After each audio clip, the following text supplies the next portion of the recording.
ಮೇಘಾ ವಾರ್ತೆಗಳಿಗೆ ಸ್ವಾಗತ. ಈಗ ಮುಖ್ಯಾಂಶಗಳು. ರೈತ ದಸರಾಗೆ ಡಿಸಿಎಂ ಡಿಕೆಶಿ ಚಾಲನೆ, ಅದ್ದೂರಿ ಮೆರವಣಿಗೆ. ಒಳ ಮೀಸಲಾತಿ ಜಾರಿಗೆಗೆ ಆಗ್ರಹಿಸಿ ಡಿಕೆಶಿ ಘೇರಾವ್ ಹಾಕಲು ಯತ್ನ, ನೂಕುನುಗ್ಗಲು ಜಾತಿಗಣತಿಗೆ ವಿಚಾರ, ಪಕ್ಷದ ವಿಚಾರಕ್ಕೆ ಬದ್ಧ. ಭೂಮಿ ಖರೀದಿ ಮಾರಾಟಕ್ಕೆ ಅನಗತ್ಯ ಸಮಸ್ಯೆ, ಭೂ ಸ್ವಾಧೀನ ಕಾಯ್ದೆ ತಿದ್ದುಗೊಳಿಸಲಿ ಜಗದೀಶ್. ಕಲ್ಯಾಣ ಕರ್ನಾಟಕ ರಸ್ತೆ ಸಾರಿಗೆ ನಿಗಮದಲ್ಲಿ ಕಾಮಗಾರಿ ಹೆಸರಿನಲ್ಲಿ ಎಸ್ಸಿ ಬೋರಯ್ಯ ಭಾರೀ ಅಕ್ರಮ, ತನಿಖೆಗೆ ಒತ್ತಾಯ. ಶಕ್ತಿನಗರದ ಕನ್ನಡ ಶಾಲೆ ಮುಚ್ಚಲು ಕಾರಣರಾದ ಡಿಡಿಪಿಐ ವಿರುದ್ಧ ಕ್ರಮಕ್ಕೆ ಆಗ್ರಹಿಸಿ ಕನ್ನಡ ಕ್ರಿಯಾ ಸಮಿತಿ ಧರಣಿ. ರೈಲ್ವೆ ನಿಲ್ದಾಣದ ಮೆಟ್ಟಿಲುಗಳಿಗೆ ಕನ್ನಡ ಬಾವುಟದ ಹಳದಿ ಕೆಂಪು ಬಣ್ಣ, ಕ್ರಮಕ್ಕೆ ಆಗ್ರಹಿಸಿ ನಮ್ಮ ಕರ್ನಾಟಕ ಸೇನೆ ಪ್ರತಿಭಟನೆ.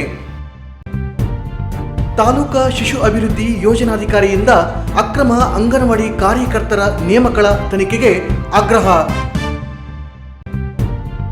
ಕುರುಡಿ ಅಂಗನವಾಡಿ ಇಲ್ಲದೆ ಆಹಾರ ಪೂರೈಕೆ ಹೆಸರಿನಲ್ಲಿ ಅಕ್ರಮ, ಅಧಿಕಾರಿಗಳ ವಿರುದ್ಧ ಕ್ರಮಕ್ಕೆ ಒತ್ತಾಯಿಸಿ ಮನವಿ. ಜಾತಿಗಣತಿ ವಿಚಾರದಲ್ಲಿ ಪಕ್ಷದ ನಿರ್ಧಾರಕ್ಕೆ ನಾವೆಲ್ಲರೂ ಬದ್ಧರಾಗಿರುತ್ತೇವೆ ಎಂದು ಉಪಮುಖ್ಯಮಂತ್ರಿ ಕೆಪಿಸಿಸಿ ಅಧ್ಯಕ್ಷ ಡಿಕೆ ಶಿವಕುಮಾರ್ ಹೇಳಿದರು. ಸಿಂಧನೂರು ನಗರದಲ್ಲಿ ದಸರಾ ಉತ್ಸವ ಸಮಿತಿ ಆಯೋಜಿಸಿದ್ದ ರೈತ ದಸರಾ ಉದ್ಘಾಟನೆಗೆ ಆಗಮಿಸಿದ ಅವರು ಸರ್ಕಿಟ್ ಹೌಸ್ ಹತ್ತಿರದ ಹೆಲಿಪ್ಯಾಡ್ ಬಳಿ ಸುದ್ದಿಗಾರರೊಂದಿಗೆ ಮಾತನಾಡಿದರು. ಜಾತಿಗಣತಿ ವಿಚಾರದಲ್ಲಿ ನಮ್ಮ ಪಕ್ಷ ಏನು ಹೇಳುತ್ತೆ ಅನ್ನೋದನ್ನು ನಾವೆಲ್ಲ ಮಾಡುತ್ತೇವೆ ಎಂದು ಪ್ರತಿಕ್ರಿಯಿಸಿದರು.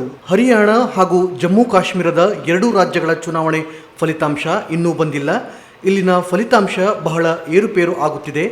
ಬೆಳಿಗ್ಗೆ ಹರಿಯಾಣದಲ್ಲಿ ಕಾಂಗ್ರೆಸ್ ಮುನ್ನಡೆ ಸಾಧಿಸಿತ್ತು, ಈಗ ಹಿಂದಿದೆ ಎಂದು ಕೇಳಿದ್ದೇನೆ. ನಾನು ಈಗ ತಾನೇ ಹೆಲಿಕಾಪ್ಟರ್ನಿಂದ ಇಳಿದಿದ್ದೇನೆ, ಪೂರ್ಣ ತಿಳಿದುಕೊಂಡು ಮಾತನಾಡುತ್ತೇನೆ ಎಂದು ಹೇಳಿದರು. ಘೇರಾವ್ ಹಾಕಲು ಯತ್ನ. ಒಳ ಮೀಸಲಾತಿ ಜಾರಿಗೆಗಾಗಿ ಆಗ್ರಹಿಸಿ ಐಕ್ಯ ಹೋರಾಟ ಸಮಿತಿಯ ಮುಖಂಡರು ಸಿಂಧನೂರಿನ ಹೆಲಿಪ್ಯಾಡ್ ಬಳಿ ಉಪಮುಖ್ಯಮಂತ್ರಿ ಡಿಕೆ ಶಿವಕುಮಾರ್ ಅವರನ್ನು ಘೇರಾವ್ ಹಾಕಲು ಯತ್ನಿಸಿ ಒಳ ಮೀಸಲಾತಿ ಜಾರಿ ಮಾಡಬೇಕೆಂದು ಘೋಷಣೆ ಕೂಗಿದರು. ನಂತರ ಮನವಿ ಪತ್ರ ಸಲ್ಲಿಸಿದರು. ಈ ವೇಳೆ ನೂಕುನುಗ್ಗಲು ಸಹ ಉಂಟಾಯಿತು. ಯಾರು ಇದು ಚರ್ಚೆ ಮಾಡೋದು ಅವಶ್ಯಕತೆ ಇಲ್ಲ. ಯಾವ ಮೀಟಿಂಗ್ಗಳು ನೀವು ಯಾರು ಬೆಳೆಸೋದು ಅವಶ್ಯಕತೆ ಇಲ್ಲ. ಮುಖ್ಯಮಂತ್ರಿಗಳಿಗೆ ಯಾವುದು ಸಂಬಂಧ ಇಲ್ಲ. ಕಾನೂನು ಏನಿದೆ, ತನಿಖೆ ಏನಿದೆ ನಡೀತಾ ಇದೆ. ಆಮೇಲೆ ನೋಡೋಣ. ಈಗ ಯಾಕೆ ಸುಮ್ಮನೆ ಅದನ್ನ ಲಿಖಿತ ಚರ್ಚೆ ಮಾಡ್ಕೊಳ್ಳೋದು? ಅದಕ್ಕೂ ಇದಕ್ಕೂ ಸಂಬಂಧ ಇಲ್ಲ.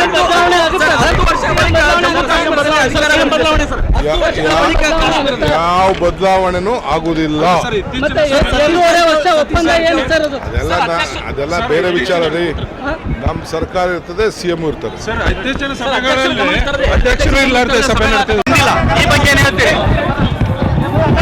ನನಗೆ ಬಹಳ ಆತ್ಮವಿಶ್ವಾಸ ಇತ್ತು. ಹರಿಯಾಣದಲ್ಲಿ ವಿಶ್ವಾಸ ಇತ್ತು.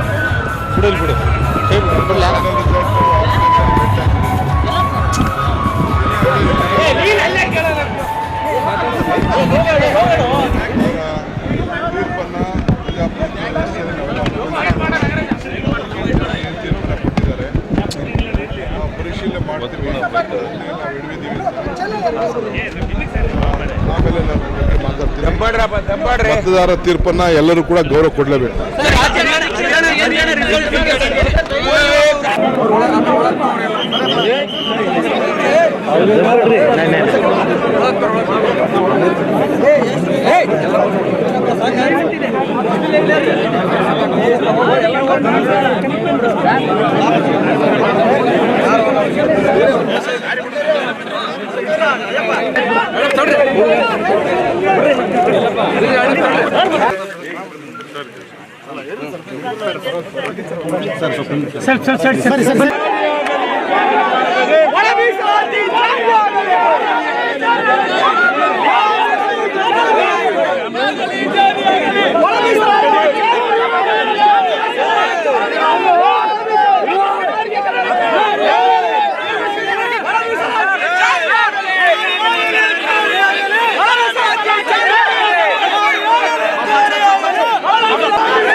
ಈ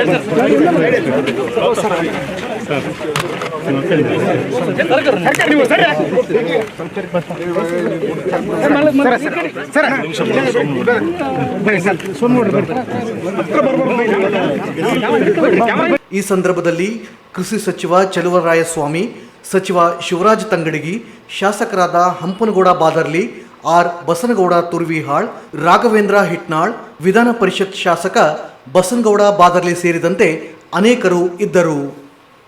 ದಸರಾ ಉತ್ಸವ ಸಮಿತಿಯಿಂದ ಮಂಗಳವಾರ ಹಮ್ಮಿಕೊಂಡಿದ್ದ ರೈತ ದಸರಾ ಕಾರ್ಯಕ್ರಮಕ್ಕೆ ಉಪಮುಖ್ಯಮಂತ್ರಿ ಡಿಕೆ ಶಿವಕುಮಾರ್ ಚಾಲನೆ ನೀಡಿದರು.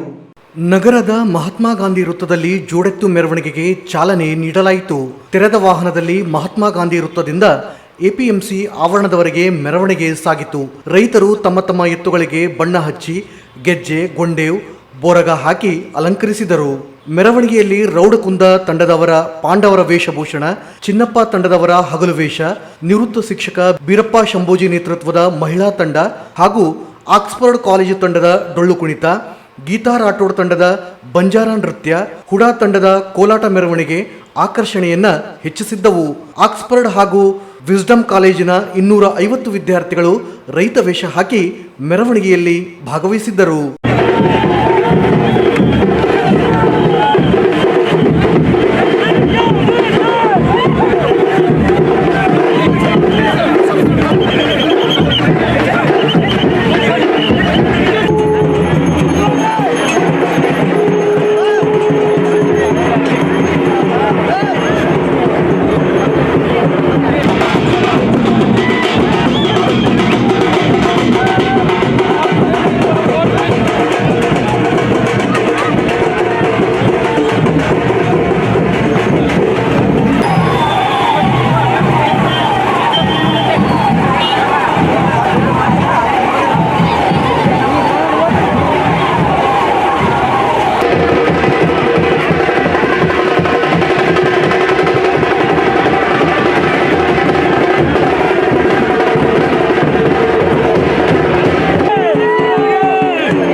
ಈ ಸಂದರ್ಭದಲ್ಲಿ ಕೃಷಿ ಸಚಿವ ಚಲುವರಾಯಸ್ವಾಮಿ, ಸಚಿವ ಶಿವರಾಜ ತಂಗಡಗಿ, ಶಾಸಕರಾದ ಹಂಪನಗೌಡ ಬಾದರ್ಲಿ, ಆರ್ ಬಸನಗೌಡ ತುರ್ವಿಹಾಳ್, ರಾಘವೇಂದ್ರ ಹಿಟ್ನಾಳ್, ವಿಧಾನ ಪರಿಷತ್ ಶಾಸಕ Basanagouda Badarli, R KDCC bank ನಿರ್ದೇಶಕ ಪಂಪನಗೌಡ ಬಾದರ್ಲಿ ಸೇರಿದಂತೆ ಅನೇಕರು ಇದ್ದರು.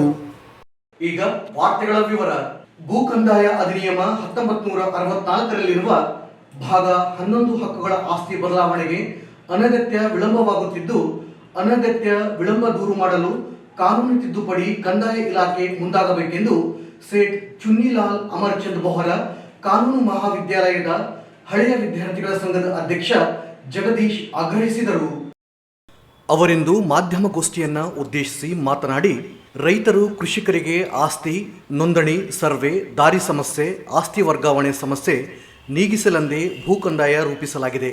ಅಧಿನಿಯಮ 11ರ ವಿಭಾಗದಲ್ಲಿ 27ರಿಂದ 136 ಕಲಂಗಳ ಸಹ ಅಳವಡಿಸಲಾಗಿದೆ. ಭೂಮಿ ಮಾರಾಟ ಮತ್ತು ಖರೀದಿ ಪ್ರಕ್ರಿಯೆ ನಡೆದಾಗ ಗ್ರಾಮ ಲೆಕ್ಕಾಧಿಕಾರಿಗಳು, ಕಂದಾಯ ನಿರೀಕ್ಷಕರು ಅನಗತ್ಯ ಆಕ್ಷೇಪಣೆಗಳು ಸೃಷ್ಟಿಸಿ 1 ವಾರದಲ್ಲಿ ಆಗಬೇಕಾಗಿರುವ ನೋಂದಣಿ ಪ್ರಕ್ರಿಯೆ ವಿಚಾರಣೆ ಹೆಸರಿನಲ್ಲಿ 6 ವರ್ಷಗಳ ಕಾಲ ಹರಣವಾಗಲು ಕಾರಣವಾಗಿದೆ. ಮುಟೇಶನ್ ತಕರಾರುಗಳನ್ನು ನಾಡ ತಹಸೀಲ್ದಾರರು ವಿಚಾರಣೆ ನಡೆಸಿದರೂ ರಾಜಕೀಯ ಪ್ರಭಾವ ಮತ್ತು ಹಣ ಆಮಿಷಗೆ ಒಳಗಾಗಿ ವ್ಯತಿರಿಕ್ತ ಆದೇಶ ನೀಡುತ್ತಿದ್ದಾರೆ. ರೈತರಿಗೆ ಅನಗತ್ಯ ಸಮಸ್ಯೆಗಳು ಸೃಷ್ಟಿಯಾಗುತ್ತಲಿವೆ. ಕಂದಾಯ ಅಧಿನಿಯಮ 11 ಭಾಗದಲ್ಲಿ ಕಲಂ 135 ಅನ್ವಯ ನ್ಯಾಯಾಲಯಗಳಿಗೆ ಮಧ್ಯಪ್ರವೇಶಿಸಲು ಅವಕಾಶವಿಲ್ಲ. ನ್ಯಾಯಾಲಯಕ್ಕೆ ಹೋಗುವ ಅವಕಾಶ ಇಲ್ಲದೆ ಇರುವುದನ್ನು ಬಳಸಿಕೊಂಡು ಮನಸೋ ಇಚ್ಛೆ ಆದೇಶಗಳನ್ನು ಹೊರಡಿಸಲಾಗುತ್ತಿದೆ. ಕಾರಣ ಸರ್ಕಾರ ಕಂದಾಯ ಇಲಾಖೆಯ ಅಧಿನಿಯಮಕ್ಕೆ ತಿದ್ದುಪಡಿ ತಂದು JMFC ನ್ಯಾಯಾಲಯಕ್ಕೆ ಅಧಿಕಾರ ನೀಡುವ ಮೂಲಕ 6 ತಿಂಗಳಲ್ಲೇ ಪ್ರಕರಣ ಇತ್ಯರ್ಥಕ್ಕೆ ಷರತ್ತು ವಿಧಿಸಿ ಕಾಯ್ದೆ ತಿದ್ದುಪಡಿ ಮಾಡಬೇಕಾಗಿದೆ. ಅನೇಕ ಸಂದರ್ಭದಲ್ಲಿ ಸಹಾಯಕ ಆಯುಕ್ತರು ಸಹ ಆಮಿಷಗೆ ಒಳಗಾಗಿ ಅಧಿಕಾರ ಇಲ್ಲದೆ ಇದ್ದರೂ ಆದೇಶ ನೀಡಿರುವ ನಿದರ್ಶನಗಳಿವೆ. ಸಾರ್ವಜನಿಕರು ಭೂಮಿ ಖರೀದಿ, ಮಾರಾಟಕ್ಕೆ ಸಂಬಂಧವೇ ಇಲ್ಲದವರು ಆಕ್ಷೇಪಣೆಗಳನ್ನು ಸಲ್ಲಿಸಿ ವಿಳಂಬಕ್ಕೆ ಕಾರಣವಾಗುತ್ತಿರುವುದನ್ನು ತ್ವರಿತವಾಗಿ ತಡೆಯಬೇಕಿದೆ. ಈ ಕುರಿತು ಮುಖ್ಯಮಂತ್ರಿಗಳು, ಕಾನೂನು ಸಚಿವರು, ಪ್ರತಿಪಕ್ಷದ ನಾಯಕರು ಸೇರಿದಂತೆ ಇಲಾಖೆ ಸಚಿವರಿಗೆ ಮನವಿ ಸಲ್ಲಿಸಲಾಗಿದೆ. ಸರ್ಕಾರ ಆದ್ಯತೆಯಾಗಿ ಪರಿಗಣಿಸಿ ವಿಳಂಬತೆಯನ್ನು ದೂರು ಮಾಡಬೇಕೆಂದರು. ಈ ಒಂದು ಅಧಿನಿಯಮವನ್ನು ಜಾರಿಗೆ ತಂದಿರುವುದು ನಮಗೂ ನಿಮಗೆಲ್ಲ ತಿಳಿದಿರುವಂಥ ವಿಷಯ. ಈ ವಿಶೇಷವಾಗಿ ಇಲ್ಲಿ ಏನು ಆಗ್ತಾ ಇದೆ, ಜನಗಳಿಗೆ ಎಷ್ಟು ಅನುಕೂಲ ಆಗ್ತಿದೆ, ಎಷ್ಟು ಅನಾನುಕೂಲ ಆಗ್ತಿದೆ, ಅದಕ್ಕೆ ಏನೆಲ್ಲ ತಿದ್ದುಪಡಿಗಳು ಅವಶ್ಯಕತೆ ಅನ್ನತಕ್ಕಂಥ ವಿಚಾರವಾಗಿ ಇವತ್ತು ನಾವು ಬಂದಿದ್ದೀವಿ. ವಿಶೇಷವಾಗಿ ಚಾಪ್ಟರ್ 11 ಬರ್ತದೆ ಕಂದಾಯ ಇಲಾಖೆಯಲ್ಲಿ. ಚಾಪ್ಟರ್ 11ರಲ್ಲಿ 127 ಸೆಕ್ಷನ್ನಿಂದ ಹಿಡ್ಕೊಂಡು 135, 136, 136 ಸೆಕ್ಷನ್ವರೆಗೆ ಇವೆಲ್ಲ ಕೊಟೇಷನ್ಗೆ ಸಂಬಂಧಪಟ್ಟಂಥ ಮತ್ತು ಅದರಲ್ಲಿ ಅಪೀಲ್ಗಳು, ರಿವಿಷನ್ಗಳು ಅದಕ್ಕೆ ಸಂಬಂಧಪಟ್ಟಂಥ. ಈಗ ಯಾವುದೇ ರೈತ ಒಂದು ಭೂಮಿ ನೋಂದಣಿ ಇಲ್ಲಿ ಆಯ್ತಂದರೆ ಮಾರಾಟ ಮಾಡಿರ್ತಕ್ಕಂಥ ರೈತ ಮತ್ತು ತಗೊಂಡಿರ್ತಕ್ಕಂಥ ರೈತ ಎಲ್ಲರೂ ಒಪ್ಪಿಗಿದ್ರು ಕೂಡ ಮುಟೇಷನ್ಸ್ ಏನಪ್ಪ ಅಂದರೆ. ಈ ಸಂದರ್ಭದಲ್ಲಿ ಕೆ ಪ್ರಹ್ಲಾದ್ ರಾವ್, ಎಚ್ ದೊಡ್ಡಪ್ಪ, ರಾಜೇಶ್, ಗೌರೀಶ್ ಉಪಸ್ಥಿತರಿದ್ದರು. ಕಲ್ಯಾಣ ಕರ್ನಾಟಕ ರಸ್ತೆ ಸಾರಿಗೆ ನಿಗಮದಲ್ಲಿ ಸಿವಿಲ್ ವಿಭಾಗದಲ್ಲಿ 100 ಕೋಟಿ ರೂಪಾಯಿ ಭ್ರಷ್ಟಾಚಾರ ನಡೆದಿದ್ದು, ಸಿವಿಲ್ ವಿಭಾಗದ ಮುಖ್ಯ ಅಧೀಕ್ಷಕ ಅಭಿಯಂತರ ಪ್ರಭಾರ ಹುದ್ದೆಯಲ್ಲಿರುವ ಸಿ ಬೋರೆಯ ಅವರೇ ಕಾರಣವಾಗಿದ್ದು, ಕೂಡಲೇ ಅಮಾನತುಗೊಳಿಸಿ ತನಿಖೆ ನಡೆಸಬೇಕೆಂದು ಕರ್ನಾಟಕ ರೈತ ಸಂಘದ ಜಿಲ್ಲಾ ಕಾರ್ಯದರ್ಶಿ ಚಿಟ್ಟಿಬಾಬು ಬೂದಿನಾಳ ಕ್ಯಾಂಪ್ ಒತ್ತಾಯಿಸಿದರು. ಅವರಿಂದು ಮಾಧ್ಯಮಗೋಷ್ಠಿ ಉದ್ದೇಶಿಸಿ ಮಾತನಾಡಿ, ಕಲಬುರಗಿ ವ್ಯಾಪ್ತಿಗೆ 9 ವಿಭಾಗಗಳಿದ್ದು ವಿವಿಧ ಯೋಜನೆಯಲ್ಲಿ ಅನುಮೋದನೆ ಇಲ್ಲದೆ ಕಾಮಗಾರಿಗಳನ್ನು ನಿರ್ವಹಿಸಿ ಆರ್ಥಿಕ ನಷ್ಟಕ್ಕೆ ಬೋರಯ್ಯ ಕಾರಣರಾಗಿದ್ದಾರೆ. ಪೂರ್ಣಗೊಂಡಿರುವ ಕೆಲಸಗಳಿಗೂ ಟೆಂಡರ್ ಕರೆದು ಹಣ ಎತ್ತುವ ಕಾರ್ಯ ನಡೆಸುತ್ತಿದ್ದಾರೆ. ಗಂಗಾವತಿ ಸಾರಿಗೆ ಘಟಕದ ವ್ಯವಸ್ಥಾಪಕರಾದ ಕಾರ್ಯಾಲಯದ ಮುಂದೆ 1 ಮಹಡಿ ಕಳಪೆಯಾಗಿ ನಿರ್ವಹಿಸಿ 2ನೇ ಹಂತದ ಮಹಡಿ ಕಾಮಗಾರಿ ಕೈಗೊಳ್ಳಲಾಗಿದೆ. ಅನಧಿಕೃತ ಗುತ್ತಿಗೆದಾರರಿಂದ ಕಾಮಗಾರಿ ನಿರ್ವಹಿಸಿ ಜುಲೈ ತಿಂಗಳಲ್ಲಿ ಕಾಮಗಾರಿ ಪೂರ್ಣಗೊಂಡಿದ್ದರೂ ಸೆಪ್ಟೆಂಬರ್ನಲ್ಲಿ ದಾಖಲೆಗಳನ್ನು ಸಿದ್ಧಪಡಿಸಲಾಗಿದೆ. 4.50 ಕೋಟಿ ರೂಪಾಯಿ ಅಕ್ರಮಕ್ಕೆ ಕಾರಣರಾಗಿದ್ದಾರೆ. ಅನೇಕ ಅಕ್ರಮದಲ್ಲಿ ಭಾಗಿಯಾಗಿರುವ ಬೋರೇನವರಿಗೆ KKSRTC MDಯವರೇ ರಕ್ಷಕರಾಗಿ ನಿಂತಿದ್ದಾರೆ. ಅನೇಕ ದೂರುಗಳು ನೀಡಿದ್ದರೂ ಇಂದಿಗೂ ಕ್ರಮ ಕೈಗೊಂಡಿಲ್ಲ. ಕೂಡಲೇ ಸರ್ಕಾರ ತನಿಖೆಗೆ ಆದೇಶಿಸಬೇಕೆಂದರು. ಬ್ರಹ್ಮಾಂಡ ಭ್ರಷ್ಟಾಚಾರ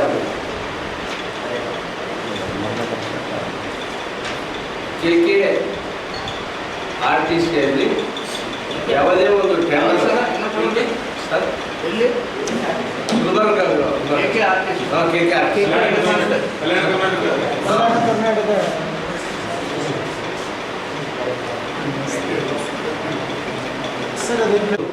ಹಲವಾರು ಅವ್ರ ಬಗ್ಗೆ ಕಾಮಗಾರ ಬಗ್ಗೆ ದೂರುಗಳನ್ನು ಕೊಟ್ಟರೂ ಕೂಡ ಅಧಿಕಾರಿಗಳು ಅವ್ರ ಬಗ್ಗೆ ಯಾವುದೇ ಕ್ರಮ ಇಲ್ಲಿವರೆಗೂ ತಗೊಂಡಿಲ್ಲ.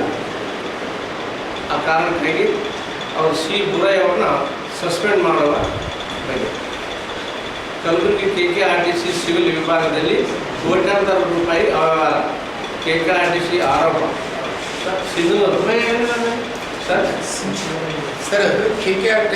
ಹನುಮಂತಪ್ಪ ಮಾತನಾಡಿ, ಕಲ್ಯಾಣ ಕರ್ನಾಟಕ ರಸ್ತೆ ಸಾರಿಗೆ ಸಂಸ್ಥೆಯ ಪ್ರಭಾರಿ SC ಆಗಿರುವ ಬೋರಯ್ಯ ತನ್ನ ಆಪ್ತನ ಹೆಸರಿನಲ್ಲಿ ಕೋಟ್ಯಾಂತರ ಆರ್ಥಿಕ ನಷ್ಟಕ್ಕೆ ಕಾರಣವಾಗಿದ್ದಾರೆ. ಕೊಪ್ಪಳ ಮತ್ತು ಬಳ್ಳಾರಿ ವಿಭಾಗದಲ್ಲಿ ಕಾಮಗಾರಿ ನಿರ್ವಹಿಸದೆ 3ನೇ ತಂಡದ ವರದಿ ಪಡೆಯದೆ 68 ಕೋಟಿ ರೂಪಾಯಿ ಹಣವನ್ನು ಬಿಲ್ ಪಾವತಿಸಿದ್ದಾರೆ. 2023ರಲ್ಲಿ ನಿಗಮದಿಂದಲೇ ಆಂತರಿಕ ತನಿಖೆ ಕೈಗೊಳ್ಳಲಾಗಿದ್ದು, ಕೊಪ್ಪಳ ಜಿಲ್ಲೆಯ ಕುಕನೂರು, ಯಲಬುರ್ಗಾ ತಾಲೂಕಿನ 13 ಗ್ರಾಮಗಳಲ್ಲಿ 3 ಕೋಟಿ ರೂಪಾಯಿ ಪ್ರತಿ ಗ್ರಾಮಕ್ಕೆ ರಸ್ತೆ ನಿರ್ಮಾಣದ ಹೆಸರಿನಲ್ಲಿ 40 ಕೋಟಿ ರೂಪಾಯಿ ಹಣ ಮಂಜೂರು ಮಾಡಲಾಗಿತ್ತು. ಗ್ರಾಮಗಳ ರಸ್ತೆಗೆ ನಿವೇಶನ, ಜಮೀನು ಇಲ್ಲದೆ ಇದ್ದರೂ 40 ಕೋಟಿ ರೂಪಾಯಿ ಅನುದಾನ ದುರ್ಬಳಕೆ ಮಾಡಿಕೊಂಡಿರುವುದು ಬೀದರ್, ತೆಲ್ಕೂರು, ಯಾದಗಿರಿ, ಕಲಬುರಗಿ, ವಿಜಯಪುರ ಸೇರಿದಂತೆ ಕಾಮಗಾರಿಗಳ ಗುಣಮಟ್ಟವಾಗಿ ನಿರ್ವಹಿಸದೇ ಇರುವ ಕುರಿತು ಆಕ್ಷೇಪಣೆ ಸಲ್ಲಿಸಿದ್ದರೂ ಕ್ರಮವಾಗಿಲ್ಲ. 19 ಬಾರಿ ಲೋಕಾಯುಕ್ತರು ಸೇರಿದಂತೆ ಸಂಬಂಧಿಸಿದ ಇಲಾಖೆಗಳಿಗೆ ದೂರು ನೀಡಲಾಗಿದೆ, ಆದರೂ ಕ್ರಮವಾಗಿಲ್ಲ. ಪ್ರಭಾವ ಬಳಸಿ ಬ್ರಹ್ಮಾಂಡ ಭ್ರಷ್ಟಾಚಾರ ನಡೆಸಿದ ಕೂಡಲೇ ಕ್ರಮಕ್ಕೆ ಮುಂದಾಗುವಂತೆ ಮುಖ್ಯಮಂತ್ರಿ, ಸಾರಿಗೆ ಸಚಿವರು ಲೋಕಾಯುಕ್ತರಿಗೆ ದೂರು ನೀಡುವುದಾಗಿ ಹೇಳಿದರು. ಯಾಕೆ ಸರ್ ಇವರು ಉಪಾಯಿಸಿರುವುದರಿಂದ ಇಷ್ಟೆಲ್ಲ ಭ್ರಷ್ಟಾಚಾರ ಅಂತಂದ್ರೆ ಸುಮಾರು ಅಂದಾಜು ಲೆಕ್ಕಕ್ಕೆ 200 ಕೋಟಿ ರೀ. ಈಗಿನ ಲೆಕ್ಕಕ್ಕೆ ಆಡಿಟ್ ಪ್ರಿಲಿಮಿನರಿ ಕೊಟ್ಟದ್ದು 4 ಕೋಟಿ 30 ಲಕ್ಷ ಆಡಿಟ್ ಆಗಿ ಬಂದದ್ರಿ. ಇಂಟರ್ನಲ್ ಆಡಿಟ್ ಸ್ಟಾರ್ಟ್ ಆಗಿದ್ರಿ. ಆ ಎಂಕ್ವೈರಿಗೆ ಒಬ್ಬರು ಸೀನಿಯರ್ ಅಕೌಂಟ್ಸ್ ಆಫೀಸರು, ಒಬ್ರು AWN, ಒಬ್ಬರು ಜಾಗೃತದವ್ರದ್ದು ಮುಖ್ಯಸ್ಥರು ಮಾಡ್ಯಾರ ಸರ್ ಬಿಜಾಪುರದವರು. ಇವತ್ತಿಗೂ ಅವರಿಗೆ ಇವರು ಸಹಕಾರ ಕೊಡ್ತಿಲ್ಲ, ತನಿಖೆ ಮಾಡಲಿಕ್ಕೆ ಸಿ ಬೋರಯ್ಯವರು ಸಹಕಾರ ಕೊಡ್ತಾ ಇಲ್ಲ. ಇಷ್ಟೆಲ್ಲ ನಡೆದ್ರೂ ಇದು ಒಂದು ವಾಲ್ಮೀಕಿ ಮಿನಿ ಹಗರಣದಿಂದ ಆಗ್ತಾ ಇದೆ ನಮ್ಮ ಭಾಗದಲ್ಲಿ. ಇವತ್ತು KKRTC ಅಥವಾ ಸಾರಿಗೆ ಇಲಾಖೆ ಬಸ್ಸುಗಳ ಮುಖಾಂತರ ಲಾಸ್ ಆಗಿಲ್ಲ, ಲಾಸ್ ಆಗೋಕ್ಕೆ ಚಾನ್ಸೂ ಇಲ್ಲ. ಇಲ್ಲಿ ಆಗ್ತಕ್ಕಂಥದ್ದು ಸಾರ್ವಜನಿಕರಿಗೂ ಸರ್ಕಾರಕ್ಕೂ ಮೋಸ ಮಾಡತಕ್ಕಂಥದ್ದು ಸಾರಿಗೆ ಇಲಾಖೆಯ ಸಿವಿಲ್ ವಿಭಾಗ, ಪರ್ಚೇಸಿಂಗ್ ಡಿಪಾರ್ಟ್ಮೆಂಟ್. ಇಲ್ಲಿ ಲಕ್ಷಾಂತರ ಕೋಟಿಗಳದ್ದು ಅವ್ಯವಹಾರ ಇಲ್ಲಾಗಿ ತಾಲೂಕಿನ ಶಕ್ತಿನಗರದ ಕರ್ನಾಟಕ ವಿದ್ಯುತ್ ನಿಗಮದ ಪ್ರಾಥಮಿಕ ಮತ್ತು ಪ್ರೌಢಶಾಲೆ ಸರ್ಕಾರಿ ಶಾಲೆಯಾಗಿದ್ದರೂ ಖಾಸಗಿ ಸಂಸ್ಥೆಗೆ ವಹಿಸಿಕೊಟ್ಟ ನಂತರ ಕನ್ನಡ ಮಾಧ್ಯಮವನ್ನು ಸಂಪೂರ್ಣ ಮುಚ್ಚಿದ್ದಾರೆ. ಕೂಡಲೇ ಮಾನ್ಯತೆ ರದ್ದುಪಡಿಸಬೇಕೆಂದು ಜಿಲ್ಲಾ ಕನ್ನಡ ಕ್ರಿಯಾ ಸಮಿತಿ ವತಿಯಿಂದ ಜಿಲ್ಲಾಧಿಕಾರಿ ಕಚೇರಿ ಮುಂದೆ ಧರಣಿ ನಡೆಸಿ ಜಿಲ್ಲಾಧಿಕಾರಿಗಳಿಗೆ ಮನವಿ ಸಲ್ಲಿಸಿದರು. ಶಕ್ತಿನಗರದ ಕರ್ನಾಟಕ ವಿದ್ಯುತ್ ನಿಗಮದ ಪ್ರಾಥಮಿಕ ಮತ್ತು ಪ್ರೌಢಶಾಲೆ ಸರ್ಕಾರಿ ಶಾಲೆಯನ್ನು 2008ರಲ್ಲಿ ದಯಾನಂದ್ ಆಂಗ್ಲೋ ವೇದಿಕೆ ಸಂಸ್ಥೆಗೆ ಗುತ್ತಿಗೆ ನೀಡಿತ್ತು. LKGಯಿಂದ 10ನೇ ತರಗತಿಯವರೆಗೆ ಕನ್ನಡ ಮಾಧ್ಯಮವನ್ನು ಪ್ರತಿ ವರ್ಷ ಒಂದೊಂದಾಗಿ ಮುಚ್ಚುತ್ತಾ ಬಂದಿದೆ. ಇದೀಗ 10ನೇ ತರಗತಿಯವರೆಗೆ ಸಂಪೂರ್ಣವಾಗಿ ಕನ್ನಡ ಮಾಧ್ಯಮ ಮುಚ್ಚಿದ್ದಾರೆ, ಕೇವಲ ಇಂಗ್ಲಿಷ್ ಮಾಧ್ಯಮ ಮಾತ್ರ ನಡೆಸುತ್ತಿದ್ದಾರೆ ಎಂದು ದೂರಿದರು. ಕನ್ನಡ ಮಾಧ್ಯಮದ ಅನುಮತಿ ಪಡೆದು ಇಂಗ್ಲಿಷ್ ಮಾಧ್ಯಮ ಶಾಲೆ ನಡೆಸುತ್ತಿದ್ದಾರೆ. ಸರ್ಕಾರಿ ಸಂಸ್ಥೆಯಾಗಿದ್ದು ಶಾಲೆಯನ್ನು ಗುತ್ತಿಗೆ ನೀಡಿ ಕನ್ನಡ ಮಾಧ್ಯಮವನ್ನು ಬಂದ್ ಮಾಡಿದ್ದಾರೆ. ಕನ್ನಡ ಬಂದ್ ಮಾಡಲು ಗುತ್ತಿಗೆ ನೀಡಲಾಗಿದೆ ಎಂದು ಆರೋಪಿಸಿದರು. ಕಳೆದ 3 ವರ್ಷಗಳಿಂದ DDP ಅವರಿಗೆ ಮನವಿ ಸಲ್ಲಿಸಿದರೂ ಇದುವರೆಗೂ ಕ್ರಮವಹಿಸಿಲ್ಲ. ಅವರೂ ಶಾಮೀಲಾಗಿದ್ದಾರೆ ಎಂದು ಶಂಕೆ ವ್ಯಕ್ತಪಡಿಸಿದ್ದಾರೆ. ಕೂಡಲೇ ಕ್ರಮ ಕೈಗೊಳ್ಳದ DDP ವಿರುದ್ಧ ಕರ್ತವ್ಯ ಲೋಪದಡಿ ಅಮಾನತು ಮಾಡಬೇಕು, ಪುನಃ ಕನ್ನಡ ಮಾಧ್ಯಮ ಶಾಲೆಯನ್ನು ಆರಂಭಿಸಬೇಕು ಎಂದು ಒತ್ತಾಯಿಸಿದರು. ಕನ್ನಡ ಮಾಧ್ಯಮ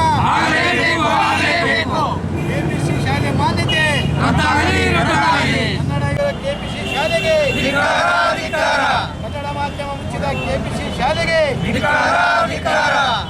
ಶಕ್ತಿನಗರ KPC ಶಾಲೆ ಮಾನ್ಯತೆ.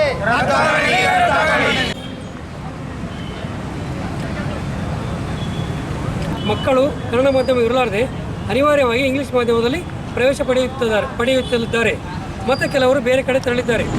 DAV ಖಾಸಗಿ ಶಿಕ್ಷಣ ಸಂಸ್ಥೆಯು ಹೀಗೆ ಕನ್ನಡ ಮಾಧ್ಯಮದಲ್ಲಿ, ಅದರಲ್ಲಿ ವಿಶೇಷವಾಗಿ ಗಡಿ ಮತ್ತು ಗ್ರಾಮೀಣ ಭಾಗದಲ್ಲಿ ಸುಮಾರು 30 ವರ್ಷಗಳ ಇತಿಹಾಸವಿರುವ ಕನ್ನಡ ಮಾಧ್ಯಮ ತರಗತಿಗಳನ್ನು ಬಂದ್ ಮಾಡಿರುವುದು ಸಹಿಸುವಂಥದ್ದು ಅಲ್ಲ, ಕ್ಷಮಿಸುವಂಥದ್ದು ಅಲ್ಲ.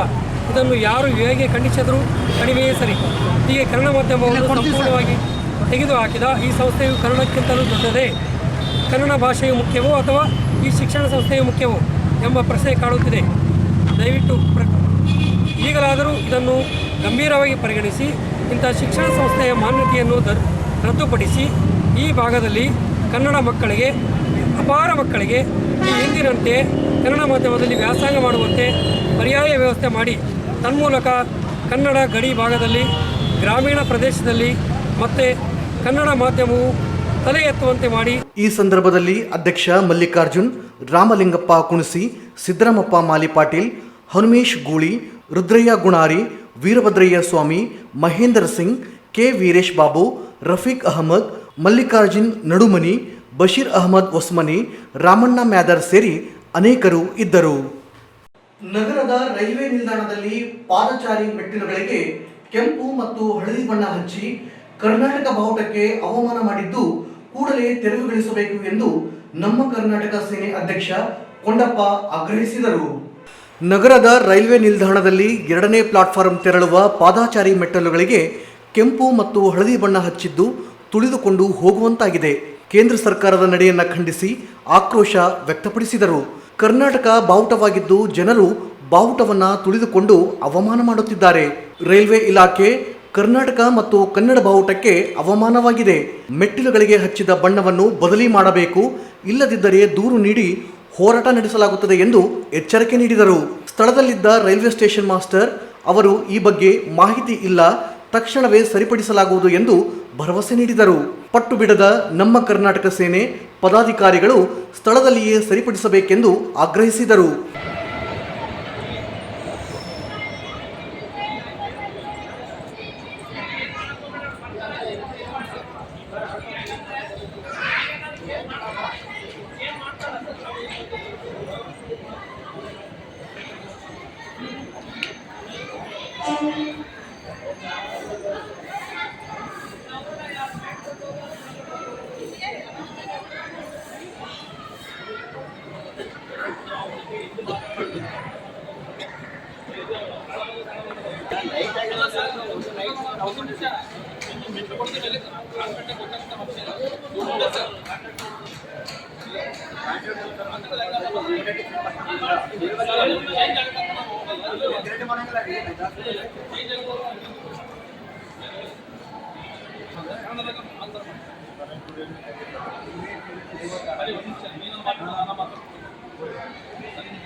ಕರ್ನಾಟಕದಲ್ಲಿ ನೀವೇ ಅವಮಾನ ಮಾಡಕತ್ತಿಲ್ಲ.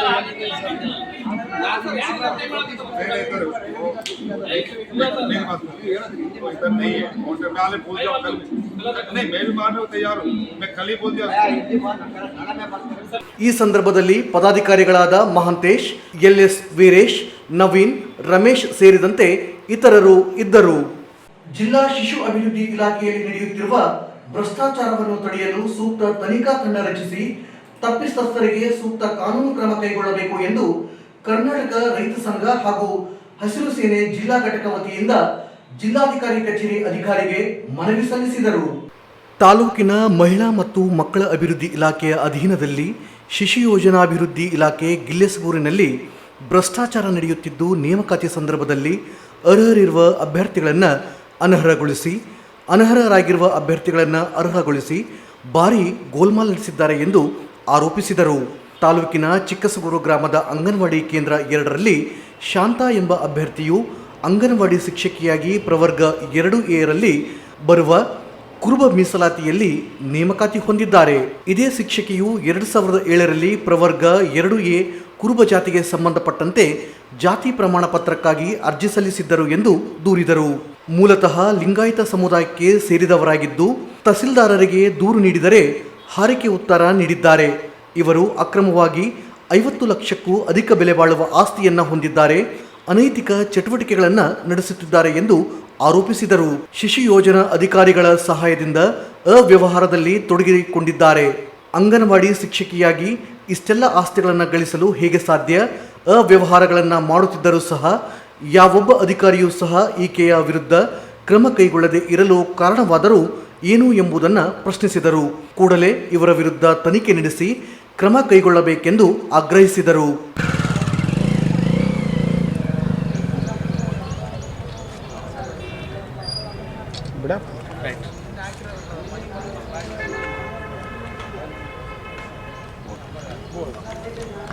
ಸಂದರ್ಭದಲ್ಲಿ ಹಾರಿರುವ ಅಭ್ಯರ್ಥಿಗಳನ್ನು ಅನರ್ಹಗೊಳಿಸಿ ಅನರ್ಹರಾಗಿರುವ ಅಭ್ಯರ್ಥಿಗಳನ್ನು ಅರ್ಹಗೊಳಿಸಿ ಭಾರೀ ಸೋಲು ಎಸಗುತ್ತಿದ್ದಾರೆ. ಇದರಿಂದಾಗಿ ಅನರ್ಹ ಅಭ್ಯರ್ಥಿಗಳು ಅನರ್ಹ ರೀತಿಯಲ್ಲಿ ವರ್ತಿಸುತ್ತಾ ನಮ್ಮನ್ಯಾರು ಕೇಳೋರು ಇಲ್ಲವೆಂಬಂತೆ ರಾಜಾರೋಷವಾಗಿ ಭಾರೀ ಭ್ರಷ್ಟಾಚಾರದಲ್ಲಿ ತೊಡಗಿದ್ದಾರೆ. ಉದಾಹರಣೆಗೆ 1997ನೇ ಸಾಲಿನ ರಾಯಚೂರು ತಾಲೂಕಿನ ಚಿಕ್ಕಸೂರು ಗ್ರಾಮದ ಅಂಗನವಾಡಿ ಕೇಂದ್ರ 2ರಲ್ಲಿ ಶಾಂತ ಎಂಬ ಅಭ್ಯರ್ಥಿಯು ಅಂಗನವಾಡಿ ಶಿಕ್ಷಕ ಪ್ರವರ್ಗ 2A 2ರಲ್ಲಿ ಬರುವ ಪೂರ್ವ ಮೀಸಲಾತಿಯಲ್ಲಿ ನೇಮಕಾತಿ ಹೊಂದಿರುತ್ತಾರೆ. ಮುಂದುವರೆದು ಇದೇ ಶಿಕ್ಷಕರು 2007ರಲ್ಲಿ ಪ್ರವರ್ಗ 2A ರ ಕುರುಬ ಜಾತಿಗೆ ಸಂಬಂಧಪಟ್ಟಂತೆ ಜಾತಿ ಪ್ರಮಾಣ ಪತ್ರವನ್ನು ಸಹ ಸಲ್ಲಿಸಿರುತ್ತಾಳೆ. ಆದರೆ ಮೂಲತಃ ಈಕೆಯು ಲಿಂಗಾಯತ ಸಮುದಾಯಕ್ಕೆ ಸೇರಿದವಳಾಗಿರುತ್ತಾಳೆ. ಹಾಗೆ ಈ ಕುರಿತಂತೆ ಮಾನ್ಯ ತಹಸೀಲ್ದಾರರು ರಾಯಚೂರವರ ಸಮಕ್ಷದಲ್ಲಿಯೂ ಸಹ ತನ್ನ ತಪ್ಪನ್ನು ಒಪ್ಪಿಕೊಂಡು ಲಿಂಗಾಯತ ಜಾತಿಯವಳಾದ ನನಗೆ ಪ್ರವರ್ಗ 2A ರ ಕುರುಬ ಜಾತಿ ಪ್ರಮಾಣ ಪತ್ರ ಹೇಗೆ ಬಂತು ಎಂಬುದೇ ಗೊತ್ತಿಲ್ಲವೆಂದು ಜಾಣ ನಡೆಯನ್ನು ಪ್ರದರ್ಶಿಸಿದ್ದಾಳೆ. ಹಾಗೆ ಈಕೆಯು ಅಂಗನವಾಡಿ ಶಿಕ್ಷಕ ನೇಮಕವಾದಾಗಿನಿಂದ ಇಲ್ಲಿಯವರೆಗೆ ಸುಮಾರು 50 ಲಕ್ಷಕ್ಕೂ ಅಧಿಕ ಬೆಲೆ ಬಾಳುವ ಆಸ್ತಿಯನ್ನು ಹೊಂದಿರುತ್ತಾಳೆ.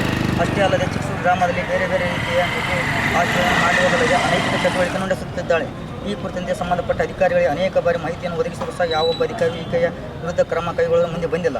ಏಕೆಂದರೆ ಶಿಶು ಯೋಜನಾಧಿಕಾರಿಗಳ ಸಹಾಯದ ಅವ್ಯಾತವಾಗಿ ಅವ್ಯಾರದಲ್ಲಿ ತೊಡಗಿಕೊಂಡಿದ್ದಾಳೆ. ಕೇವಲ ಒಬ್ಬ ಅಂಗನವಾಡಿ ಶಿಕ್ಷಕ ಇಷ್ಟೆಲ್ಲ ಆಸ್ತಿಗಳನ್ನು ಗಳಿಸಲು ಹೇಗೆ ಸಾಧ್ಯ? ಇಷ್ಟೆಲ್ಲ ಅವ್ಯಾರಗಳನ್ನು ಮಾಡುತ್ತಿದ್ದರೂ ಸಹ ಯಾವೊಬ್ಬ ಅಧಿಕಾರಿಯೂ ಸಹ ಈಕೆಯ ವಿರುದ್ಧ ಕ್ರಮ ಕೈಗೊಳ್ಳದಿರಲು ಕಾರಣವಾದರೆ ಏನು? ಇದು ಕೇವಲ ರಾಯಚೂರು ತಾಲೂಕಿಗೆ ಮಾತ್ರ ಸೀಮಿತವಾಗಿರುವುದಿಲ್ಲ. ಇಂಥ ಅನೇಕ ಉದಾಹರಣೆಗಳು ಜಿಲ್ಲೆಯ 7 ತಾಲೂಕುಗಳಿಗೆ ಪಸರಿಸಿತ್ತು. ಈ ಸಂದರ್ಭದಲ್ಲಿ ಅಧ್ಯಕ್ಷ ಮಂಜುನಾಥ್ ಸೇರಿದಂತೆ ಅನೇಕರು ಇದ್ದರು. ಮಾನ್ವಿ ತಾಲೂಕಿನ ಕುರುಡಿ ಗ್ರಾಮದ 13ನೇ ಅಂಗನವಾಡಿ ಕೇಂದ್ರ ಮಂಜೂರಾಗಿದ್ದು, ಅಂಗನವಾಡಿ ಕಾರ್ಯಕರ್ತೆಯನ್ನು ನೇಮಕ ಮಾಡದೆ 7-8 ತಿಂಗಳು ಆಹಾರ ಪದಾರ್ಥಗಳನ್ನು ದುರ್ಬಳಕೆ ಮಾಡಿಕೊಂಡಿರುವ ಮಾನ್ವಿ ಸಿಡಿಪಿಒ ಮತ್ತು ಸೂಪರ್ವೈಸರ್ ಇವರಿಬ್ಬರ ಮೇಲೆ ಸೂಕ್ತ ಕಾನೂನು ಕ್ರಮ ಕೈಗೊಂಡು ಸೇವೆಯಿಂದ ಅಮಾನತುಗೊಳಿಸಬೇಕು ಎಂದು ದಲಿತ ಸೇನಾ ಸಮಿತಿ ಜಿಲ್ಲಾ ಸಮಿತಿ ವತಿಯಿಂದ ಜಿಲ್ಲಾ ಅಧಿಕಾರಿ ಕಚೇರಿ ಅಧಿಕಾರಿಗೆ ಮನವಿ ಸಲ್ಲಿಸಿದರು. ಕುರುಡಿ ಗ್ರಾಮದ 13ನೇ ಅಂಗನವಾಡಿ ಕೇಂದ್ರ ಮಂಜೂರಾಗಿದ್ದು, ಈ ಅಂಗನವಾಡಿ ಕೇಂದ್ರಕ್ಕೆ ಅಂಗನವಾಡಿ ಕಾರ್ಯಕರ್ತೆಯನ್ನು ಮಾನ್ವಿ ಸಿಡಿಪಿಒ ಅವರು ನೇಮಕ ಮಾಡದೆ ಅನಧಿಕೃತವಾಗಿ ಅಂಗನವಾಡಿ ಕೇಂದ್ರ ಯಾವ ಸ್ಥಳದಲ್ಲಿ ಪ್ರಾರಂಭ ಮಾಡಿರುತ್ತಾರೆ ಎಂಬುದು ತಿಳಿದಿಲ್ಲ. ಆದರೆ ಸುಮಾರು 7-8 ತಿಂಗಳ ಆಹಾರ ಪದಾರ್ಥಗಳನ್ನು ಅಂಗನವಾಡಿ ಕೇಂದ್ರಕ್ಕೆ ಸರಬರಾಜು ಮಾಡಿ ಆಹಾರ ಪದಾರ್ಥಗಳನ್ನು ದುರ್ಬಳಕೆ ಮಾಡಿಕೊಂಡ ಮಾನ್ವಿ ಸಿಡಿಪಿಒ ಮತ್ತು ಸೂಪರ್ವೈಸರ್ ವಿರುದ್ಧ ಕ್ರಮಕ್ಕೆ ಆಗ್ರಹಿಸಿದರು. ಅಂಗನವಾಡಿ ಕೇಂದ್ರ ಯಾವ ಆಧಾರದ ಮೇಲೆ ಪ್ರಾರಂಭ ಮಾಡಿರುವುದು ತಿಳಿಯುತ್ತಿಲ್ಲ. 7-8 ತಿಂಗಳು ಆಹಾರ ಪದಾರ್ಥಗಳನ್ನು ಸರಬರಾಜು ಮಾಡಿಕೊಂಡು ಈಗ ಹೊಸದಾಗಿ ಈ ಅಂಗನವಾಡಿ ಕೇಂದ್ರಕ್ಕೆ ಅಂಗನವಾಡಿ ಕಾರ್ಯಕರ್ತೆ ಹುದ್ದೆಗೆ ಅರ್ಜಿ ಕರೆದಿರುವುದು ತಿಳಿದು ಬಂದಿದೆ.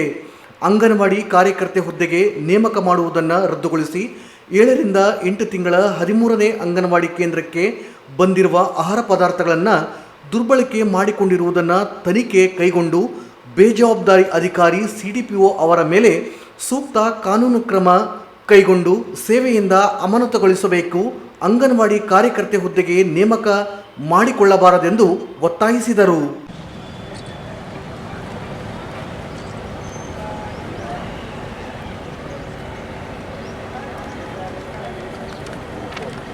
ವಿನಂತಿಸಿಕೊಳ್ಳುವುದೇನೆಂದರೆ, ರಾಯಚೂರು ಜಿಲ್ಲೆ ಮಾನ್ವಿ ತಾಲೂಕಿನ ಕುರುಡಿ ಗ್ರಾಮದ 13ನೇ ಅಂಗನವಾಡಿ ಕೇಂದ್ರ ಮಂಜೂರಾಗಿದ್ದು, ಈ ಅಂಗನವಾಡಿ ಕೇಂದ್ರಕ್ಕೆ ಅಂಗನವಾಡಿ ಕಾರ್ಯಕರ್ತನ ಮಾನ್ವಿ ಸಿಡಿಪೋ ಅವರು ನೇಮಕ ಮಾಡದೆ ಅನಧಿಕೃತವಾಗಿ ಈ ಅಂಗನವಾಡಿ ಕೇಂದ್ರ ಯಾವ ಸ್ಥಳದಲ್ಲಿ ಪ್ರಾರಂಭ ಮಾಡಿರುವುದನ್ನು ಕಂಡು ಬಂದಿರುವುದಿಲ್ಲ. ಆದರೆ ಸುಮಾರು 7-8 ತಿಂಗಳ ಆಹಾರ ಪದಾರ್ಥಗಳನ್ನು ಅಂಗನವಾಡಿ ಕೇಂದ್ರಕ್ಕೆ ಸರಬರಾಜು ಮಾಡಿ ಆಹಾರ ಪದಾರ್ಥಗಳು ದುರ್ಬಳಕೆ ಮಾಡಿಕೊಂಡು ಮಾನ್ವಿ ಸಿಡಿಪೋ ಮತ್ತು ಸೂಪರ್ವೈಸರ್ ಅವರು ಮಾಡಿಕೊಂಡಿರುತ್ತಾರೆ. ಹಾಗೂ ಈ ಅಂಗನವಾಡಿ ಕೇಂದ್ರ ಯಾವ ಆಧಾರದ ಮೇಲೆ ಪ್ರಾರಂಭ ಮಾಡಿರೋದು ತಿಳಿಯುತ್ತಿಲ್ಲ. ಆಹಾರ ಪದಾರ್ಥಗಳನ್ನು ಸರಬರಾಜು ಮಾಡಿಕೊಂಡು ಈಗ ಹೊಸದಾಗಿ ಅಂಗನವಾಡಿ ಕೇಂದ್ರಕ್ಕೆ ಅಂಗನವಾಡಿ ಕಾರ್ಯಕರ್ತರ ಹುದ್ದೆ ಕರೆದಿರುತ್ತಾರೆ. ತಿಳಿದು ಬಂದಿರುವ ಈ ಕಾರಣ ಕರೆದಿರುವ ಅಂಗನವಾಡಿ ಕಾರ್ಯಕರ್ತರ ಹುದ್ದೆಗೆ ನೇಮಕ ಮಾಡುವುದನ್ನು ರದ್ದುಗೊಳಿಸಿ 7-8 ತಿಂಗಳ 13ನೇ ಅಂಗನವಾಡಿ ಕೇಂದ್ರಕ್ಕೆ ಬಂದಿರುವ ಆಹಾರ ಪದಾರ್ಥಗಳನ್ನು ದುರ್ಬಳಕೆ ಮಾಡಿಕೊಂಡಿರುವುದನ್ನು ತನಿಖೆ ಕೈಗೊಂಡು ಇಂಥ ಬೇಜವಾಬ್ದಾರಿ ಅಧಿಕಾರಿಯಾದ ಸಿಡಿಪೋ ಅವರ ಮೇಲೆ ಸೂಕ್ತ ಕಾನೂನು ಕ್ರಮ ಕೈಗೊಂಡು ಸೇವೆಯಿಂದ ಅಮಾನತು ಮಾಡಬೇಕೆಂದು ಈ ಸಮಸ್ಯೆ ಇತ್ಯರ್ಥವಾಗುವವರೆಗೂ ಅಂಗನವಾಡಿ ಕಾರ್ಯಕರ್ತರ ಹುದ್ದೆಗೆ ನೇಮಕ ಮಾಡಿಕೊಳ್ಳಬಾರದೆಂದು ನಮ್ಮ ದಲಿತ ಸೇನೆ ಜಿಲ್ಲಾ ಸಮಿತಿ ದೂರಿನ ಮೂಲಕ ಮನವಿ ಮಾಡಿಕೊಳ್ಳುತ್ತೇವೆ. ಒಂದು ವೇಳೆ ತಾವುಗಳು ಇದರ ಬಗ್ಗೆ ಕ್ರಮ ಕೈಗೊಳ್ಳದಿದ್ದಲ್ಲಿ ಉಗ್ರ ಹೋರಾಟವನ್ನು ಹಮ್ಮಿಕೊಳ್ಳಲಾಗುತ್ತೆ ಎಂದು ತಮ್ಮ ಗಮನಕ್ಕೆ ತರಬಯಸುತ್ತೇವೆ. ಈ ಸಂದರ್ಭದಲ್ಲಿ ಅಧ್ಯಕ್ಷ ಮಾರುತಿ ಚಿಕ್ಕಸಗೂರು, ಕಾರ್ಯದರ್ಶಿ ಜೆ ಮಧುಕಾಂತ್, ಭೀಮೇಶ್ ಕುರುಡಿ, ಕೃಷ್ಣ ಮಾಚರ್ಲ, ಭೀಮಣ್ಣ ಮಂಚಾಲ್ ಇದ್ದರು. ಕೊನೆಯಲ್ಲಿ ಮತ್ತೊಮ್ಮೆ ಮುಖ್ಯಾಂಶಗಳು. ರೈತ ದಸರಾಗೆ ಡಿಸಿಎಂ ಡಿಕೆಶಿ ಚಾಲನೆ, ಅದ್ದೂರಿ ಮೆರವಣಿಗೆ. ಒಳ ಮೀಸಲಾತಿ ಜಾರಿಗೆಗೆ ಆಗ್ರಹಿಸಿ ಡಿಕೆಶಿ ಘೇರಾವ್ ಹಾಕಲು ಯತ್ನ, ನೂಕುನುಗ್ಗಲು ಜಾತಿಗಣತಿಗೆ ವಿಚಾರ, ಪಕ್ಷದ ವಿಚಾರಕ್ಕೆ ಬದ್ಧ. ಭೂಮಿ ಖರೀದಿ ಮಾರಾಟಕ್ಕೆ ಅನಗತ್ಯ ಸಮಸ್ಯೆ, ಭೂ ಸ್ವಾಧೀನ ಕಾಯ್ದೆ ತಿದ್ದುಗೊಳಿಸಲಿ ಜಗದೀಶ್. ಕಲ್ಯಾಣ ಕರ್ನಾಟಕ ರಸ್ತೆ ಸಾರಿಗೆ ನಿಗಮದಲ್ಲಿ ಕಾಮಗಾರಿ ಹೆಸರಿನಲ್ಲಿ ಎಸ್ಸಿ ಬೋರಯ್ಯ ಭಾರೀ ಅಕ್ರಮ, ತನಿಖೆಗೆ ಒತ್ತಾಯ. ಶಕ್ತಿನಗರದ ಕನ್ನಡ ಶಾಲೆ ಮುಚ್ಚಲು ಕಾರಣರಾದ ಡಿಡಿಪಿಐ ವಿರುದ್ಧ ಕ್ರಮಕ್ಕೆ ಆಗ್ರಹಿಸಿ ಕನ್ನಡ ಕ್ರಿಯಾ ಸಮಿತಿ ಧರಣಿ. ರೈಲ್ವೆ ನಿಲ್ದಾಣದ ಮೆಟ್ಟಿಲುಗಳಿಗೆ ಕನ್ನಡ ಬಾವುಟದ ಹಳದಿ ಕೆಂಪು ಬಣ್ಣ, ಕ್ರಮಕ್ಕೆ ಆಗ್ರಹಿಸಿ ನಮ್ಮ ಕರ್ನಾಟಕ ಸೇನೆ ಪ್ರತಿಭಟನೆ. ತಾಲೂಕಾ ಶಿಶು ಅಭಿವೃದ್ಧಿ ಯೋಜನಾಧಿಕಾರಿಯಿಂದ ಅಕ್ರಮ ಅಂಗನವಾಡಿ ಕಾರ್ಯಕರ್ತರ ನೇಮಕಗಳ ತನಿಖೆಗೆ ಆಗ್ರಹ. ಕುರುಡಿ ಅಂಗನವಾಡಿ ಇಲ್ಲದೆ ಆಹಾರ ಪೂರೈಕೆ ಹೆಸರಿನಲ್ಲಿ ಅಕ್ರಮ, ಅಧಿಕಾರಿಗಳ ವಿರುದ್ಧ ಕ್ರಮಕ್ಕೆ ಒತ್ತಾಯಿಸಿ ಮನವಿ. ಇಲ್ಲಿಗೆ ಮೇಘಾ ವಾರ್ತೆಗಳು ಮುಕ್ತಾಯವಾದವು. ಮುಂದಿನ ಮೇಘಾ ವಾರ್ತೆಯೊಂದಿಗೆ ಪುನಃ ಭೇಟಿಯಾಗೋಣ. ವಂದನೆಗಳು.